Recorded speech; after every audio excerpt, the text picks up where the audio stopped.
আজকের এই পৃথিবীতে আপনারা একটা বুলি শুনেন, হিউম্যান রাইটস, মানুষের অধিকার। যারা মানুষের অধিকারের কথা বলে তারাই মানুষের অধিকার ক্ষুণ্ণ করে, ঠিক না? কিন্তু তাদের মুখে মানুষের অধিকার নিয়ে বড় বড় বুলি শুনতে পারবেন। মানুষের অধিকার প্রতিষ্ঠার জন্যে তারা শত শত মানবাধিকার কমিশন গঠন করে। কিন্তু ইসলাম একজন মানুষকে যে অধিকার দিয়েছে, আপনাকে মানব অধিকার কমিশন, সংগঠন, সংস্থা প্রতিষ্ঠা করার প্রয়োজন নেই। আপনি ইসলামের কাছে আসুন, দেখবেন ইসলাম একজন মানুষকে পরিপূর্ণ অধিকার দিয়েছেন। সুবহানাল্লাহ। বার্থ রাইটস অফ ম্যান, একজন মানুষের জন্মের অধিকার দিয়েছেন। সুবহানাল্লাহ। এই জন্ম থেকে যতদিন পর্যন্ত পৃথিবীতে চলবে, চলার পর সে যখন মারা যাবে, ইসলাম তার জীবনের প্রত্যেক ক্ষেত্রেই তাকে অধিকার দিয়েছে। আর আমাদের অধিকার হলো, মানব অধিকারের কথা বলি, জন্ম থেকে আমরা অধিকার ক্ষুণ্ণ করি। দেখবেন একটা মা সন্তান প্রসব করলে সে নরমাল বাচ্চা প্রসব করবে, ঠিক না? আল্লাহই তো ব্যবস্থা করেছে। যখন সিজার ছিল না তখন বাচ্চা হয় নাই। কিন্তু আপনি যান, ওনারা বলি আওড়ায় মানবাধিকার, মানুষের অধিকার, কিন্তু ঢুকার সাথে সাথে বলে টাকা কত আনছেন, দেন, নরমাল হবে না, টাকা লাগবে, সিজার করতে হবে। প্রত্যেক পরতে পরতে অধিকার ক্ষুণ্ণ হয়। মারা যাওয়ার পর আজিমপুর গোরস্থানেও টাকা লাগে। চিন্তা করছেন? টাকা ছাড়া দাফন হবে না। অথচ ইসলাম, সুবহানাল্লাহ, মানুষের ধর্ম এটা। সুবহানাল্লাহ। আল্লাহ মানুষকে তার জন্ম থেকে যে অধিকার দিয়েছেন, এই অধিকারে হস্তক্ষেপ করার অথরিটি পৃথিবীর কারণে আছে। অধিকার বঞ্চিত হলে আন্দোলন করি না আমরা?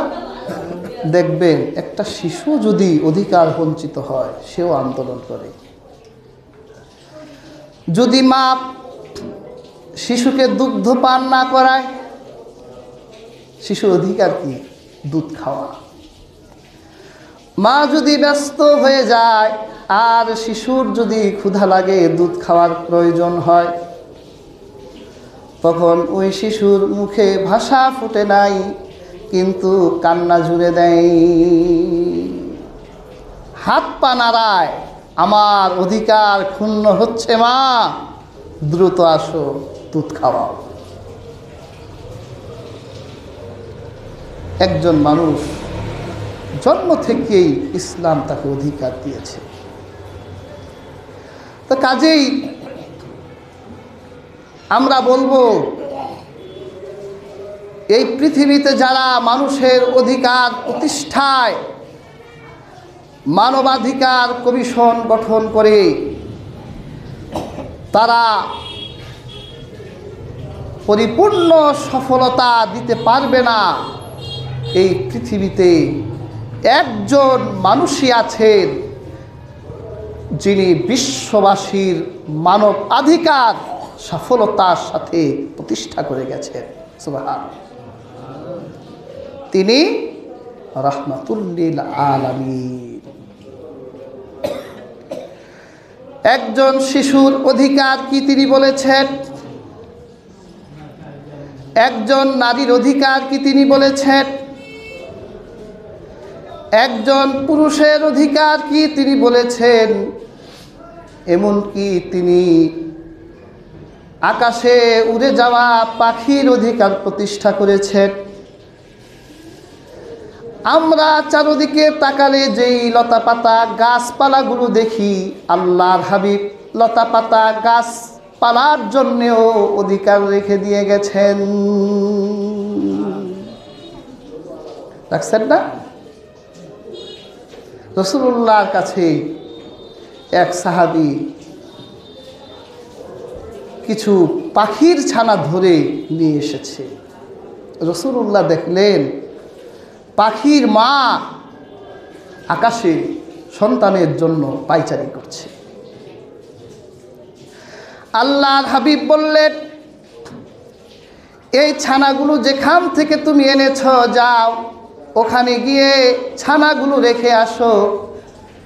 এই ছানার মা পাখিটা আকাশে তার সন্তানের জন্য বেকুব। আল্লাহর হাবিব বলেছেন, অযথা তোমরা গাছের পাতা ছিঁড়ে ফেলো না, কারণ গাছপালাগুলো আমার আল্লাহ জিকির করে। সুবহানাল্লাহ।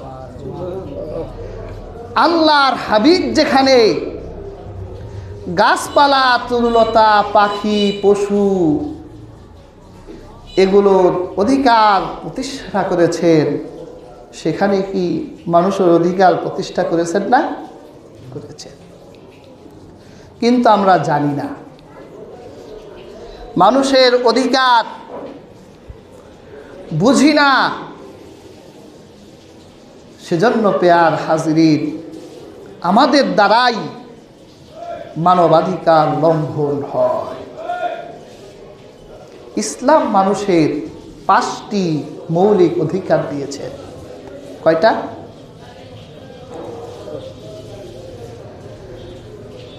এর মধ্যে একটা হলো হিফজুন নাফস, মানুষের জীবনের নিরাপত্তা। সুবহানাল্লাহ। আল্লাহ পৃথিবীতে থাকবেন, আমার আল্লাহ হাজারো নাজ নিয়ামত ভোগ করবেন। যদি এখানে আপনার জীবনের মূল্যই না থাকে, তাহলে এই পৃথিবীতে আপনার বেঁচে থাকা হবে আতঙ্কের। ঠিক না? আল্লাহ পাক একজন মানুষের মূল্য দিলেন, মান কাতালা নাফসান বিগাইরি নাফসিন আও ফাসাদিন ফিল আরদি ফাকান্নামা কাতালান নাস জামিআ। আল্লাহ পাক বলেন, যেই ব্যক্তি অন্যায়ভাবে একজন মানুষকে হত্যা করবে অথবা বিশৃঙ্খলা তৈরি করবে, সে যেন গোটা মানব সম্প্রদায়কেই হত্যা করল। সুবহানাল্লাহ। ওয়ামান আহইয়াহা ফাকান্নামা আহইয়ান নাস জামিআ। আর যে ব্যক্তি একজন মানুষের প্রাণ রক্ষা করল, সে যেন গোটা মানব সম্প্রদায়কেই রক্ষা করল। হাজিরিন, এই কথাটা সহজ কথা নয়। আমার আল্লাহর কাছে একজন মানুষের মূল্য এত বেশি যে অন্যায়ভাবে একজন মানুষ হত্যা করলে সে যেন গোটা পৃথিবীর সমস্ত মানুষকেই হত্যা করল। এইরকম কথা পৃথিবীর কেউ বলতে পারে নাই। মানুষের এমন মূল্য পৃথিবীর কেউ দিতে পারে নাই। ইসলাম দিয়েছে যে পৃথিবীর মানুষের জীবনের মূল্য হলো, যদি কেউ একজন মানুষকে অন্যায়ভাবে হত্যা করে, সে যেন গোটা পৃথিবীর সমস্ত মানুষকেই হত্যা করল। এই পৃথিবীতে যত অপরাধ আছে, হাসরের মাঠে আল্লাহ অপরাধের বিচার করবেন, করবেন না?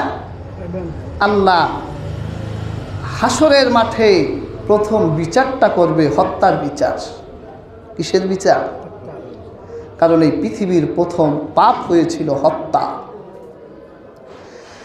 কাজেই হাজিরিন, কেউ কাউকে অন্যায়ভাবে হত্যা করা যাবে না। আজকের এই পৃথিবী হত্যার মতো জঘন্য পাপ পুতুল খেলা হয়ে গেছে, ঠিক কিনা বলেন? মানুষ প্রতিহিংসার বশে নিজের প্রভাব প্রতিপত্তি প্রতিষ্ঠার জন্য একজন মানুষ আরেকজন মানুষকে হত্যা করে দেয়, কিন্তু তার বিবেক একটু বাঁধে না, মনে হয় যেন পুতুল খেলা করছে। আসলে আখিরুজ জামানা এসে গেছে। তো রাসূলুল্লাহ বলেছেন এমন এক জামানা আসবে, শেষ যুগের কথা বলেছেন যে এমন এক জামানা আসবে ওয়ায়ুকসিরুল হারাজ, হত্যা বেড়ে যাবে। সাহাবীরা বলল মাল হারাজ, হারাজ কি? আল্লাহ রসুল বলেছে হত্যা। শেষ যুগে হত্যা বেড়ে যাবে। মানুষকে অন্যায়ভাবে নিরপরাধ মানুষ আরেকজন মানুষকে হত্যা করে ফেলবে। হাজিরিন, তাই তো হচ্ছে আজ যারা মারা যায়, আমি দেখেছি অনেক ক্ষেত্রে তারা নিজেরাও নিজেদের জীবনের মূল্য বুঝে না।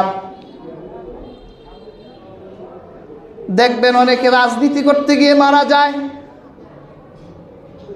দল করতে গিয়ে রাজপথে মারা যায়।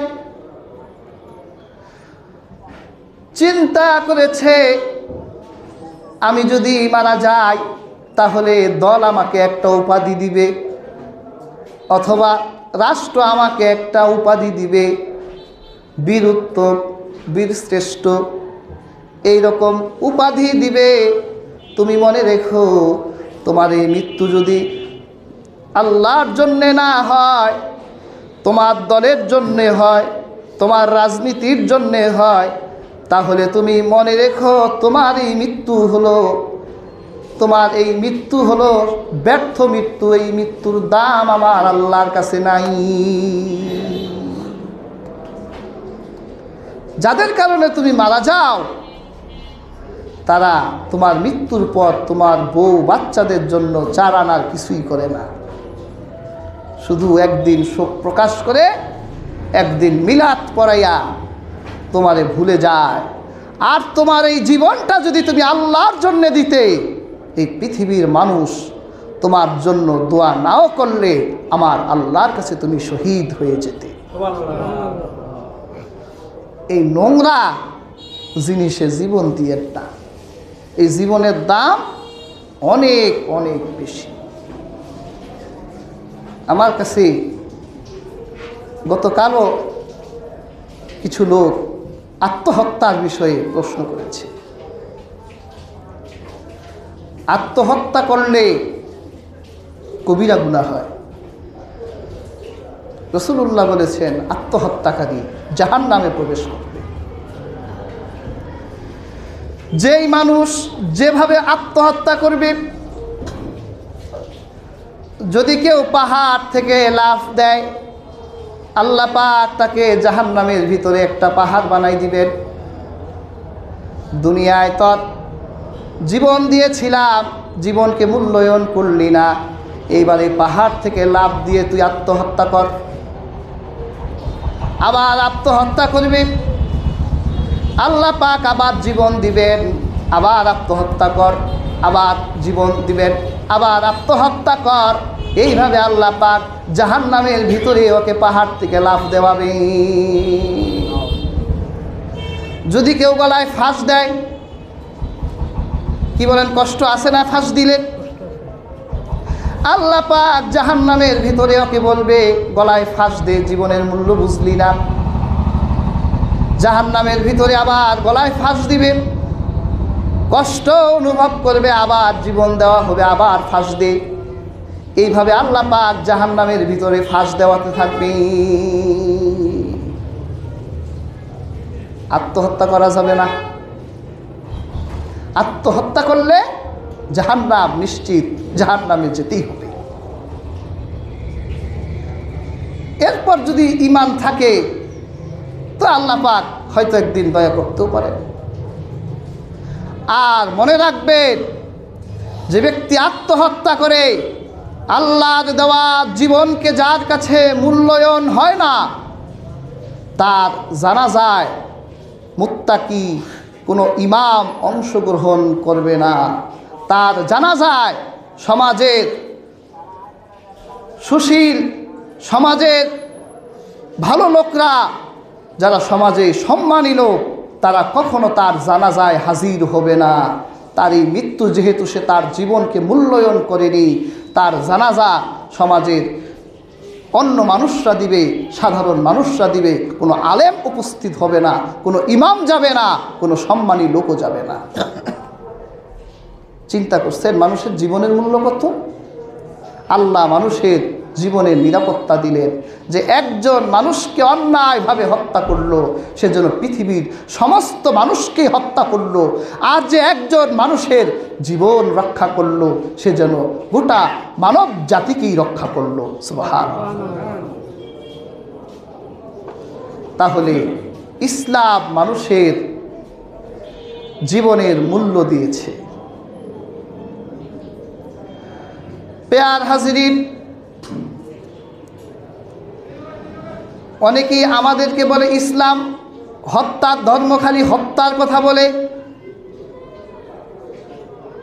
পেয়ার হাজিরিন, ইসলাম হত্যার কথা বলে না।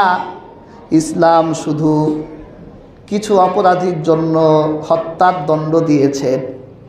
যেমন কোনো মানুষ যদি কোনো মানুষকে অন্যায়ভাবে হত্যা করে, ইসলাম বলেছেন তার দণ্ড হবে হত্যা। ইসলাম অপশনও রেখেছেন, যদি হত্যাকারীর ফ্যামিলিতে ক্ষমা করার থাকে, যে আমরা ক্ষমা করে দিলাম, ইসলাম বলেছে এই ক্ষমা গ্রহণযোগ্য হবে। অথবা খুনি যদি বলে যে আমি তার জীবনের মূল্য দিয়ত দিব, তাহলে দিয়ত দেওয়ার ব্যবস্থাও আছে। পেয়ার হাজিরিন, একটু আপনার নিজেরটা চিন্তা করেন তো, যে আপনার বাবাকে কেউ হত্যা করলো, আপনি তাহলে ছেড়ে দিবেন? কখন আপনি ছাড়বেন না। আমার বাবাকে যে হত্যা করেছে, আমিও তাকে হত্যা করব। তো ইসলামের এই বিচার তো লজিক, বিজ্ঞানসম্মত। খ্রিস্টান ধর্মে হত্যাকারীকে হত্যা করা যাবে না, কিন্তু ইসলামের দণ্ড হলো অন্যায়ভাবে কেউ কাউকে হত্যা করলে হত্যার বদল হত্যা করতে হবে। পেয়ার হাজিরিন, ইসলাম মানবাধিকার প্রতিষ্ঠা করতে গিয়ে ইসলাম আরেকটা মৌলিক অধিকার দিলেন, হিফজুদ্দিন, দিন রক্ষা করতে হবে। আল্লাহ আমাদের দিন দিয়েছেন, আমাদের দিনের নাম হলো ইসলাম। আল্লাহ পাক বলেন, ইযা জাআ নাসরুল্লাহি ওয়াল ফাত ওয়া রাআইতান নাসা ইয়াদখুলুনা ফি দীনিল্লাহি আফওয়াজা। আল্লাহ পাক আমাদের এই দিনকে আল্লাহর দিন বলেছেন। আল্লাহ পাক আমাদের যেই দিন দিয়েছেন, এই দিনকে আমাদের রক্ষা করতে হবে। পেয়ার হাজিরিন, আমাদের এই দিন, আমাদের এই ধর্মে যদি কোনো ব্যক্তি বাড়াবাড়ি করে, আমরা তার ব্যাপারেও কঠোর। আর এই দিনকে নিয়ে যদি কেউ ছাড়াছাড়ি করে, আমরা তার ক্ষেত্রেও কঠোর। কারণ আল্লাহ পাক যেই জীবন ব্যবস্থা দিয়েছেন, যেই দিন আমাদেরকে দিয়েছেন, এটা মানব কল্যাণের দিন। এই দিনে কেউ বাড়াতেও পারবে না, আর কেউ কমাতেও পারবে না।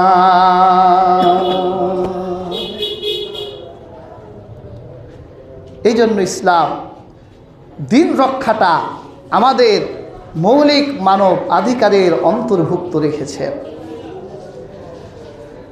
প্রিয় হাজরিন, দিন রক্ষার ক্ষেত্রে ইসলাম দণ্ড দিয়েছে। যদি কোনো ব্যক্তি ইসলাম নিয়ে কটূক্তি করে, ইসলাম নিয়ে অবমাননা করে, ইসলাম দেনেওয়ালা আল্লাহর শানে অবমাননা করে, ইসলামের ত্রাণকর্তা রাহমাতুল লিল আলামিনের শানে অবমাননা করে, তাহলে ইসলাম কঠোর দণ্ড দিয়েছেন, তাকে মুরতাদ ঘোষণা করে পৃথিবীর বুক থেকে মুছে দিতে হবে। যদি বলেন যে হুজুর এটা লজিক কেমনে হইল, তাহলে সাধারণ একটা দৃষ্টান্ত দেওয়া যেতে পারে। আপনারা আমরা অনেকে দল করি না? তো একটা ব্যক্তি যদি কোনো দল পরিত্যাগ করে, কি বলে, কষ্ট পায় না দলের লোকরা যে এই লোকটা কেন গেল? লোকটা দল পরিত্যাগ করে যদি দলের বিরুদ্ধে কথা বলে, দলের বিরুদ্ধে দলকে ধ্বংস করা চক্রান্ত করে, তখন আপনি কি হাত গুটায় বসে থাকবেন, না একটু হাত চালাবেন? হাত চালাতে হবে। ইসলাম হলো পৃথিবীর একমাত্র দিক। কোনো ব্যক্তি যদি ইসলাম থেকে বের হয়, ঘোষণা দেয় যে আমি ইসলামের এই কারণ ইসলাম থেকে বের হয়ে গেলাম, তো সে বের হয়ে যাক, সে মুরতাদ। এই ব্যক্তি আরও মানুষকে মুরতাদ করে দিতে পারে। এই জন্য ইসলাম কঠোর ব্যবস্থা রেখেছেন। যে ব্যক্তি মুরতাদ হয়ে যাবে, ইসলাম বলেছে তাকে হত্যা করতে হবে। তাকে আগে তওবার সুযোগ দিতে হবে যে সে আবার ফিরবে কিনা। সে যদি না ফিরে, তাহলে তাকে হত্যা করতে হবে, কারণ একজন মুরতাদ আরও মুরতাদ তৈরি করে দিতে পারে। প্রিয় হাজরিন, আল্লাহর হাবিবের জামানায় এই লোক মুরতাদ ছিল না, ইহুদি কাফের ছিল, কাব বিন আশরাফ। আল্লাহর হাবিবকে নিয়ে কটূক্তি করত, আল্লাহকে গালি দিত। যে আল্লাহর আকাশের নিচে থাকে, যে আল্লাহর অসংখ্য গণিত নিয়ামত ভোগ করে, সেই আল্লাহকে এই নাস্তিকরা চিনে না, কিন্তু কুত্তাও সে আল্লাহরে চিনে। চার পায়ের জানোয়ারও তার মনিবকে চিনি। একটু খাওয়ায় যদি, একটু থাকতে দিলে চার পায়ের জানোয়ারও তার মনিবকে চিনে। কিন্তু এই নাস্তিক কুত্তার চেয়েও খারাপ, যে আল্লাহর আকাশের নিচে থাকে, যে আল্লাহ দেওয়া নেয়ামত ভোগ করে, সে আল্লাহকে গালি দেয়। আল্লাহর হাবিব সাহাবীদের বলল, তোমাদের মধ্য থেকে কে আছো, কাব বিন আশরাফকে হত্যা করে আমার সামনে আনতে পারো? কাব বিন আশরাফের অপরাধ হলো সে আমার আল্লাহকে গালি দেয়, সে আমি নবীকে গালি দেয়। আল্লাহ রসুলকে বলতো লেজ কাটা, আবতার, নির্বংশ বলে গালি দিত। আল্লাহর হাবিবের এক সাহাবী আব্দুল্লাহ ইবনে মাসলামা পাগল হয়ে গেলেন, আল্লাহর রাসূলকে গালি দেয়, আল্লাহরে কষ্ট দেয়। ইয়া রাসূলুল্লাহ, ইয়া হাবিবাল্লাহ, আপনি অনুমতি দেন, আমি কাব ইবনে আশরাফের মাথা আপনার পায়ের সামনে হাজির করব। আল্লাহ রাসূল বলল, যা, অনুমতি দিলাম। 3 দিন হয়ে গেল, কাব ইবনে আশরাফকে নাগালে পায় না, তাদের বের করতে পারে না বাড়ি থেকে। মন খারাপ করে আল্লাহর হাবিবের কাছে এলেন। ইয়া রাসূলুল্লাহ, ইয়া হাবিবাল্লাহ। আল্লাহর হাবিব বলল, কি আব্দুল্লাহ ইবনে মাসলামা, তোমার মন খারাপ কেন? ইয়া রাসূলুল্লাহ, এখনো ঘর থেকে বের করতে পারলাম না। যদি আপনি অনুমতি দিতেন, আমি অল্প সময়ের জন্যে আপনার বিরোধিতা করতাম, আপনার বিপক্ষে যেতাম, একটু কৌশল করতাম, ঘর থেকে কাব ইবনে আশরাফকে বের করে আনতে পারতাম। আল্লাহর হাবিব বলল, যাও, তোমাকে আমি অনুমতি দিলাম, তোমার যা মনে চায় তাই বলে কৌশল করে ওকে বের করে হত্যা করো। পেয়ার হাজিরিন, আবু নায়েলা কাব ইবনে আশরাফের দুধ ভাই, এই ব্যক্তিও সাহাবী ছিলেন। দুইজন কাব ইবনে আশরাফের বাড়িতে গেলেন। হাদিসটি বুখারী মুসলিমে এসেছে। কাব ইবনে আশরাফকে বলল, ওরে কাব ইবনে আশরাফ, তুমি তো মুহাম্মাদুর রাসূলুল্লাহর বিরোধিতা করো, আমরাও বিরোধিতা করি। মুহাম্মদ যেভাবে আমাদের বাপ দাদার ধর্মকে মাটির নিচে দাফন করে দিল, যদি আমরা চুপ হয়ে বসে থাকি তাহলে মুহাম্মদের স্পর্ধা দিনে দিনে বেড়েই যাবে। আসলে এই কথাটা মনের কথা না, এই কথা হলো কাব বিন আশরাফকে আটকাবার জন্য। তো কাব ইবনে আশরাফ বলল, তোমরা তো আমার মনের কথা বলছো, আমিও তো চাই মুহাম্মদ ধ্বংস হয়ে যাক, কি করা যায়? বলল যে আমরা একদিন চলো বসি, বসে মুহাম্মদকে কিভাবে হত্যা করা যায় এই প্ল্যানটা করব। ঠিক আছে। যাওয়ার সময় আব্দুল্লাহ ইবনে মাসলামা বলল যে আমাদেরকে কিছু ঋণ দেওয়া যায়? কাব ইবনে আশরাফ বলল, তোমরা ঋণ নিবা তো বন্ধক দিবা না? কি বন্ধক চাও? আমাদের কাছে তো কিছু নাই, আমরা অসহায় মানুষ, দরিদ্র মানুষ, তোমাকে দেওয়ার কিছুই নাই। কাব ইবনে আশরাফ বলল, তোমাদের ঘরের সুন্দরী বউ আছে না, তোমাদের বউগুলো আমার কাছে বন্ধক রাখো, আমি তোমাদেরকে কিছু ধার দিব, তোমরা যা চাও আমি সেটাই ধার দিব। ওরা বলল, আপনি এত ক্ষমতাবান নেতা মানুষ, আপনার অর্থবিত্তের অভাব নাই, আপনার ঘরের বউরা বিশ্ব সুন্দরী, তা আপনার মতো মানুষ যদি আমাদের গরিবের বউ চান, এটা হয় নাকি? এটা আপনার স্ট্যাটাসে যায়? তো চিন্তা করলো, কথা তো খারাপ না, তো তোমাদের সন্তানগুলো বন্ধক রাখো। বললো, এতে আমাদেরও স্ট্যাটাস নষ্ট হয়ে যায়, আমরা এর চেয়ে আমাদের অস্ত্র, যুদ্ধে যেই অস্ত্রগুলো ব্যবহার করি এগুলো বন্ধক রেখে তোমার কাছ থেকে আমরা কিছু ধার নিব। পেয়ার হাজিরিন, এই কথা বলে দুইজন বিদায় নিলেন। রাতের বেলা দুইজন বুদ্ধি করলো, আজ রাতে আমরা কাব ইবনে আশরাফকে ঘর থেকে বের করব। কাব ইবনে আশরাফ এমন ধনী মানুষ ছিল যে আরবের সবচেয়ে সুন্দর সুগন্ধি লাগাতেন, সবচেয়ে ভালো পারফিউম ব্যবহার করত। আমরা দুজন কাব ইবনে আশরাফকে দূরে কোথাও নিয়ে বলবো, তোমার শরীর থেকে খুশবের ঘ্রাণ আসছে, তোমার মাথার ভিতরে দারুণ ঘ্রাণ বের হচ্ছে, তোমার মাথাটা একটু আমাদের নাকের সামনে দাও, একটু খুশবু নিব। যখনই তার মাথা আমাদের হাতের কাছে দিবে, আমরা শক্ত করে মাথা ধরব, আর তোমরা দুই একজন কাব বিন আশরাফকে দুনিয়া থেকে বিদায় করে দিবে। পেয়ার হাজিরিন, আবু নায়েলা রাতের বেলা কাব বিন আশরাফের বাড়িতে গেলেন, গিয়ে বললেন, রে কাব বিন আশরাফ, বাড়ি আছো? বের হয়ে আসো, তোমার সাথে কথা আছে। কাব ইবনে আশরাফের বউ বলল, কোথায় যাও? কাব ইবনে আশরাফ বলে, এরা আমার দলের লোক, মুহাম্মদের ক্ষতি চায়, হয়তো রাতের বেলা কিছু কথা হবে। যখন বের হয়ে যাচ্ছিল তখন কাব ইবনে আশরাফের বউ বলছিল, তুমি বের হয়ে যেও না, আমি আবু নায়েলার কণ্ঠে রক্তের ঘ্রাণ, রক্তের গন্ধ পাচ্ছি। কথা শুনে নেয়, বের হয়ে গেছে।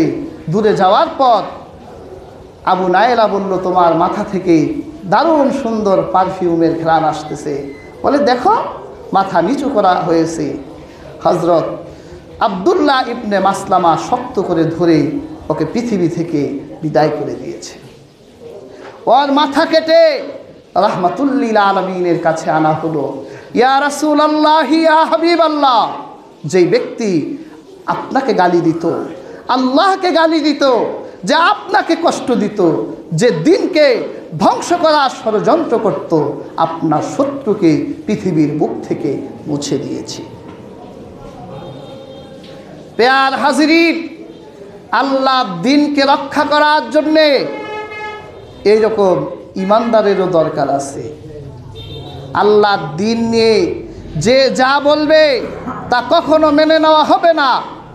আল্লাহ দিন বলতে হলে দলিলের সাথে অথেন্টিক সোর্স লাগবে, দলিল আদিল্লা লাগবে। আপনি যা মনে চায় তাই দিনের ক্ষেত্রে ব্যবহার করবেন, মত প্রকাশের স্বাধীনতা বলে কখনো গ্রহণযোগ্য হবে না। এতে দিন ধ্বংস হয়, দিনকে খাটো করা হয়, আল্লাহ ও তার রাসূলকে কষ্ট দেওয়া হয়। আমরা তো দিনও বুঝি না। এক বুদ্ধিজীবী দেখলাম, ফরহাদ মাজহার, দিন और দার্শনিক চিন্তা দিয়ে আবিষ্কার করছে লালনের থট, লালনের চিন্তা দিয়ে ইসলামকে জাস্টিফাই করতে চায়। এরা দিনের অবমাননাকারী, দিনের ধ্বংসকারী। যতই তারা দাবি করুক যে তারা মুসলিম, মনে রাখবেন ইসলামে কোনো সুফিবাদ নেই। ইসলামে তাসকিয়া নফস, আত্মার পরিশুদ্ধি আছে। সুফিবাদী ইসলাম ইসলামে নাই, ইসলামে সুফিজম নাই। শাহজালাল, শাহপরান, এই 360 অলি আউলিয়া কেউ সুফি ছিল না। তারা তাসকিয়ায়ে নফস করেছে, আত্মশুদ্ধি করেছে। ইসলামে আত্মশুদ্ধি আছে, ইসলামে ওই সুফিবাদ নাই যে অর্ধেক হিন্দু, অর্ধেক মুসলিম, অর্ধেক খ্রিস্টান, এইভাবে সব মিশাইয়া আমরা মানুষ, মানুষই আসল ধর্ম, মানবতাই আসল ধর্ম। এটা কোনো কথা নয়। ইসলাম মানবাধিকার প্রতিষ্ঠা করেছেন। ইসলাম এই পৃথিবীর একমাত্র, পৃথিবীর সকল মানুষের অধিকার ইসলামই প্রতিষ্ঠা করেছে। প্যার হাজিরিন,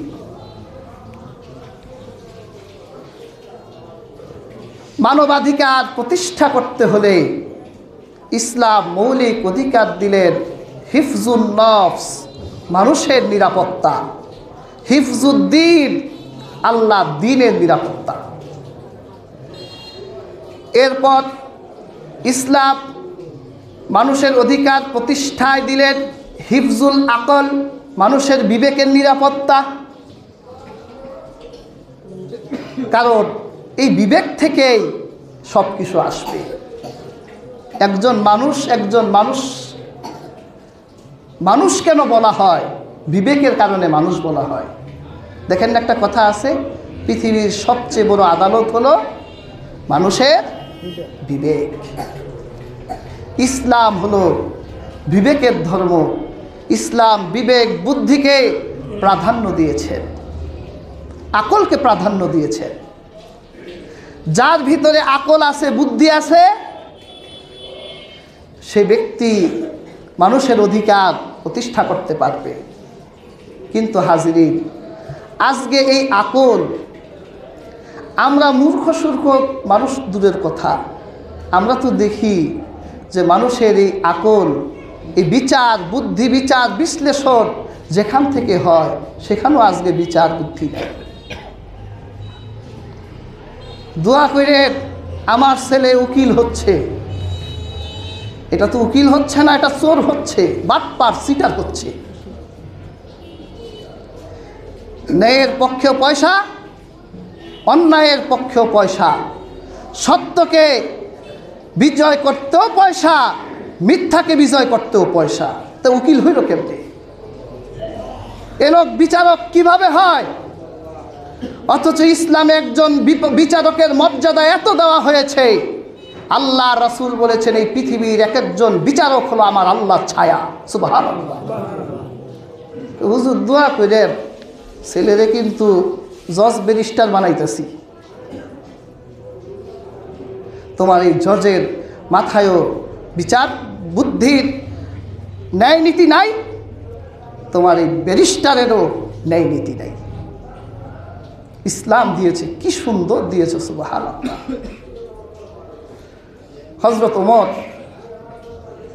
মিশরের গভর্নর করেছিলেন আমর ইবনুল আস রাদিয়াল্লাহু তাআলা আনহুকে। এই আমর ইবনুল আসের একটা ছেলে ছিল, এই ছেলেটা একটু বেপরোয়া। রাস্তায় বের হলে মানুষরে আর মানুষ মনে করত না। আমি গভর্নরের ছেলে, বুঝেন না? এক ইহুদি যুবককে মারধর করলো আমর ইবনুল আসের ছেলে। পেয়ার হাজিরিন, কিছু তো বলার নাই, গভর্নরের ছেলে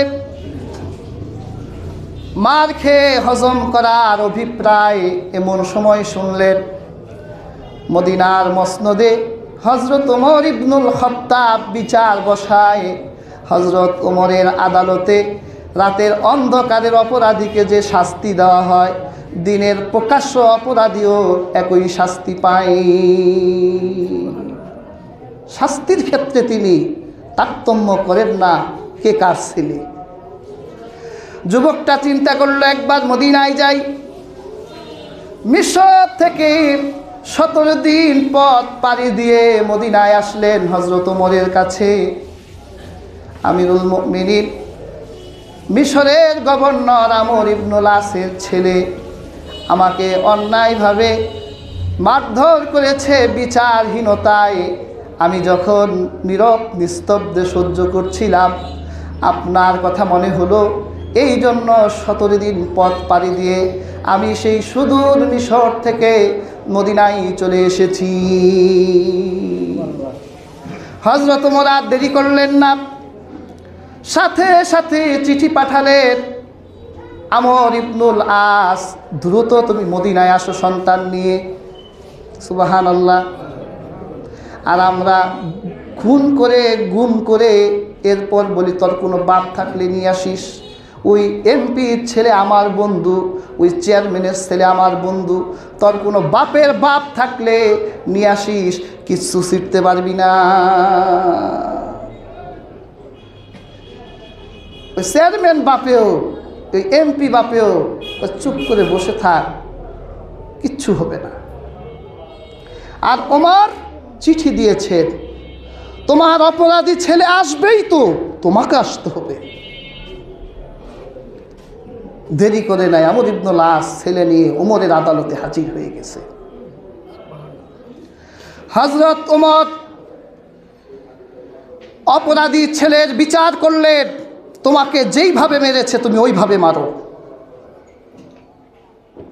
যেভাবে মারা হয়েছিল ইহুদি, ওইভাবে আমর ইবনুল আসের ছেলেকে মারল।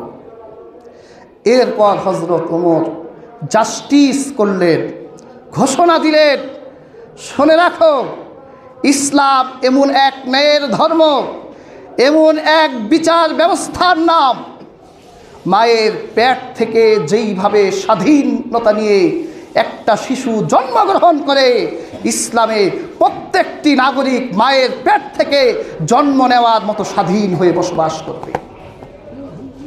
ইসলাম এত বিচার ব্যবস্থায় এতটা ন্যায় নীতি মেনটেন করেছে।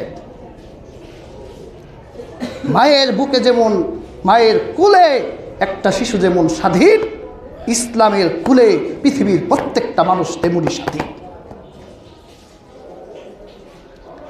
কাজী হাজির, আপনি মানবাধিকার প্রতিষ্ঠা করতে চান, আপনার নিজেরই তো আকল নাই।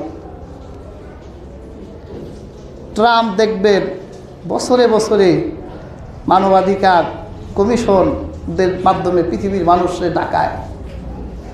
ওর নিজেরই আকল ঠিক নেই, সকালে একটা বলে বিকেলে আরেকটা বলে, কে যুদ্ধ হবে না, সন্ধ্যাবেলা আবার যুদ্ধ শুরু করে দেয়। এইরকম তার সিরা ইসলামে যার আকল বুদ্ধি নাই, তার শাসক হওয়ার যোগ্যতাও নাই। পৃথিবীর 1 নাম্বার শাসক ইসলামে শাসক হওয়ার অযোগ্য। তা কাজী হাজিরিন, মানবাধিকার প্রতিষ্ঠা করতে হলে হিফজুল আকাল, মানুষের বিচার ব্যবস্থার, বিচার বুদ্ধির, মানুষের বুদ্ধির নিরাপত্তা লাগবে, হেফাজত লাগবে।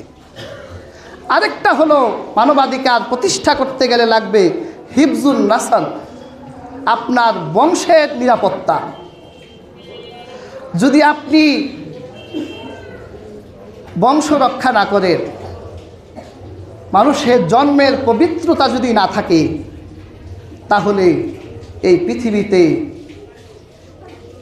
যে হারাম উপায়ে মানুষের জন্ম হবে, এই রকম হারামখোর দিয়ে পৃথিবীর মানুষের কাছে মানবাধিকার প্রতিষ্ঠা করা সম্ভব নয়। আর কুফফার, কাফের আর মুনাফিকরা চায় মুসলমানদের জন্মের পবিত্রতা নষ্ট হয়ে যাক। এই জন্য তারা ইসলামের বিবাহ আইন নিয়ে তারা প্রশ্ন তুলে আমাদের কোমলমতি যুবক যুবতীদের নষ্ট করে দেবার জন্যে তারা ম্যান্ডেট, মিডিয়া, মানি এগুলো ব্যবহার করছে। যেখানে টাকার দরকার, টাকা দিয়ে আমাদের বংশ নষ্ট করার চেষ্টা করে। এই পৃথিবীতে তারা অশ্লীলতা ছড়িয়ে দিয়ে আমাদের যুবক যুবতীদের মধ্যে যাতে বিবাহ না হয় নষ্ট করে দিচ্ছে। পেয়ার হাজেরিন, এই দিকে সতর্ক থাকতে হবে।